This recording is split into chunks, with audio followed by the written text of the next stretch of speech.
అంగన్వాడీల సమ్మె రోజు రోజుకు ఉధృతం అవుతూ ఉండడంతో వైసీపీ ప్రభుత్వంలో కలవరం మొదలైంది. దీంతో అంగన్వాడీ సంఘాలను ఏపీ ప్రభుత్వం చర్చలకు పిలిచింది. సాయంత్రం 5 గంటలకు వెలగపూడిలోని సచివాలయంలో అంగన్వాడీ సంఘాలతో మంత్రుల కమిటీ చర్చించనుంది. చర్చలకు రావాలని అంగన్వాడీ సంఘాలకు ప్రభుత్వ ఆహ్వానం పంపింది. వేతనాల పెంపుపై అంగన్వాడీలు పట్టుబడుతూ ఉంటే వేతనాలు పెంపు మినహా మిగతా అంశాలపై చర్చిద్దామని ప్రభుత్వం చెప్తోంది.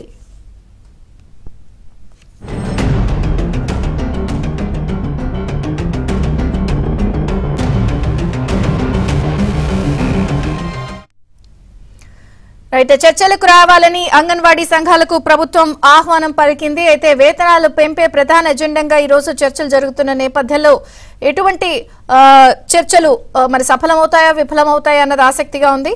సచివాలయంలో మంత్రుల కమిటీతో కూడా ఈ రోజు సాయంత్రం 5 గంటలకు చర్చలున్నాయి. పూర్తి వివరాలు ఏపీ బ్యూరో చీఫ్ రామారావుని అడిగి తెలుసుకుందాం.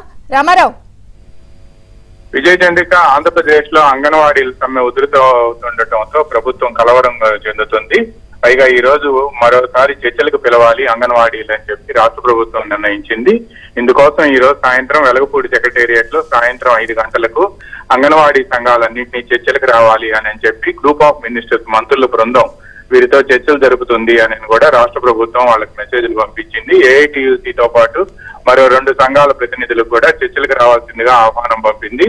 దాదాపుగా 15 రోజుల నుంచి సమ్మె చేస్తున్న అంగన్వాడీలు తమకు వేతనాలు పెంచాలని ముఖ్యమంత్రి ప్రతిపక్ష నేతగా ఉన్న సమయంలో పాదయాత్ర చేస్తున్న సమయంలో తాను అధికారంలోకి వచ్చిన సంవత్సరంలోనే తెలంగాణ కంటే 1000 రూపాయలు ఎక్కువ పెంచుతానని హామీ ఇచ్చారు. ప్రస్తుతం ఆ హామీనే అమలు చేయాలి అని చెప్పి అంగన్వాడీలు డిమాండ్ చేస్తున్నారు.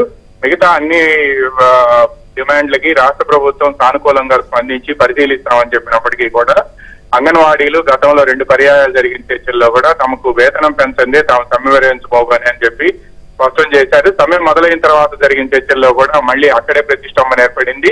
వేతనాల పెంపు తెలంగాణ కంటే 1000 రూపాయలు ఎక్కువ ఇస్తానని ముఖ్యమంత్రి చెప్పారని, అందువలన వేతనాల పెంపుతో పాటు రిటైర్మెంట్ బెనిఫిట్స్, వీటితో పాటు ప్రమోషన్లు, వీటన్నిటికీ సంబంధించి కూడా స్పష్టమైన హామీలు ఇవ్వాలని, ఆ హామీలు కూడా లిఖితపూర్వకంగా ఇవ్వాలి అని చెప్పి కోరారు. వేతనం పెంపు అనేది కూడా తక్షణం అమల్లోకి రావాలని, మార్చి తర్వాతనే ఏప్రిల్ తర్వాత చేస్తామంటే మాత్రం తాము లొంగేది లేదు అని చెప్పి కూడా వీళ్ళంతా స్పష్టం చేస్తున్నారు. అందువల్లనే అంగన్వాడీ సంఘాలు గత 4 రోజుల నుంచి కూడా పెద్ద ఎత్తున ఉద్యమాన్ని ఉధృతం చేశాయి. ఈ రోజు అయితే ఆకలి కేకల పేరుతో అన్ని శిబిరాల్లో కూడా అంగన్వాడీలు పళ్ళాలు గరిటలు మోగించాలి అని చెప్పి నిర్ణయించారు. పైగా ప్రాంతాల్లో కూడా అధికార పార్టీ నేతలను కూడా అడ్డుకునే ప్రయత్నం చేశారు. తమ డిమాండ్లను పరిష్కరించాలని కూడా వాళ్ళు వినతి పత్రాలు ఇచ్చారు. దీంతో దిగివచ్చిన ప్రభుత్వం ఈ రోజు సాయంత్రం 5 గంటలకి వెలగపూడి సచివాలయంలో మంత్రుల బృందంతో చర్చలకు రావాలి అని చెప్పి 3 సంఘాల ప్రతినిధులను ఆహ్వానించింది. ఇందుకు సంఘాల ప్రతినిధులు కూడా వెళ్తున్నారు. అయితే వేతనాల పెంపే ప్రధాన ఎజెండాగా ఉండాలని, దానికి మించి ఏ ఒక్కటి కూడా ఒప్పుకోబోము అని చెప్పి, దాని మీద అయితేనే తాము చర్చలకు వస్తాము అని చెప్పి అంగన్వాడీ సంఘాలు స్పష్టం చేస్తున్నాయి. ఈ మేరకు తమకు ఎవరైతే కాల్ చేసి చర్చలకు రావాలని చెప్పారో జాయింట్ డైరెక్టర్, అతనికి ఆ విషయం స్పష్టం చేసి వేతనాల పెంపు అంశమే ప్రధాన ఎజెండాగా ఉంటేనే చర్చలకు వస్తామని, లేకపోతే అక్కడ దాకా వచ్చి కూడా చర్చలను బహిష్కరించేందుకు కూడా వెనకాడబోము అని కూడా ప్రభుత్వానికి అంగన్వాడీ సంఘాలు స్పష్టం చేశాయి. విజయ చంద్రిక.